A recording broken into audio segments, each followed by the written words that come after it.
প্রথমে বিকট একটা শব্দ হইলো, মনে হয় বিল্ডিং ধইসা যাইতেছে। এর ভিতরে দেখলাম আমার দোকান ভাঙ্গা ওইটা ঢুকে গেছে ভিতরে। তো আমার তো পেটে চাপ লাগছে। চাপ লাগার পরে সামনে জনগণ বলতেছে যে এনে একটা লোক পড়ে রয়েছে, এটা কেউ ধরে না কেন? তো আমরা বাইরে দেখলাম লোকটা সাথে সাথে মারা গেছে। নাক মুখ দিয়ে ব্লিডিং হওয়ার কারণে সাথে সাথে মারা গেছে। এই অবস্থা, পরে আমি হাসপাতালে চলে গেলাম। আমার পেটে চাপ লাগছে, ওই পাথরটা পুরোটাই আমার দোকান ভাঙ্গা ভিতরে ঢুকে গেছে একবারে। লোকটা যাইতেছিল পথচারী। এরকম যে ঘটনা ঘটলো, আপনারা তো আপনার তো দোকান এখানে করা লাগছে, আপনি আতঙ্কিত কিনা ভাই? সরি, মানে আতঙ্কিত কিনা আপনারা?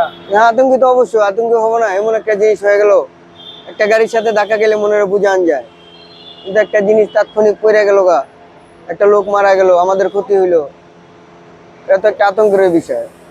কিছুদিন আগেও তো একটা হ্যাঁ, গেছে বছর এই সময় এরকম হয়েছে। তো ওই সময় লোক মারা যায় নাই, গাড়ির পিছনে লোক ছিল না তাই মারা যায় নাই, গাড়ির ক্ষতি হয়েছে, গাড়ি পুরো ধসকে গেছিল। এটা দেখি গাফিলতি মনে করেন? গাফলতি বলতে দেখি তো মাঝে মাঝে ঠিক করে আর আসে চেক করে, কিন্তু সিসি ক্যামেরা লাগাইছে শুনলাম। অবশ্যই গাফলতি না হলে তো এটা হওয়ার কথা না, হওয়ার কথা। আপনারা কি চান? তাদেরকে কাছে কিছু চাওয়ার আছে কিনা ভাই? এই যে এরকম ঘটনা যদি আরো ঘটে ভাই? এইরকম যে ঘটনা যত আর না ঘটে আমরা তো এটা প্রত্যাশা করি। আজকে আরেকজন মারা গেছে, কালকে তো আমিও মারা যাই, আজকেও তো আমি মারা যেতে পারতাম, যেহেতু পাড়াটা পুরো দোকান ভাঙে আমার ভিতরে ঢুকে গেছে গা।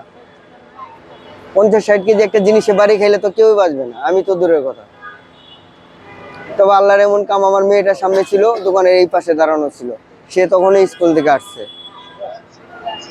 সামনে থাকলে তো সেও মারা যেত। আপনার দোকানে ঘরে বসে আমার দোকানে সিগারেট মিগারেট ছিল, পানি পুনি জুস মুচ, এটি তো বুঝেন না, একটা 50 কেজি জিনিস যদি আটখার উপরে দোকানের উপরে পরে এটি কই থাকবো?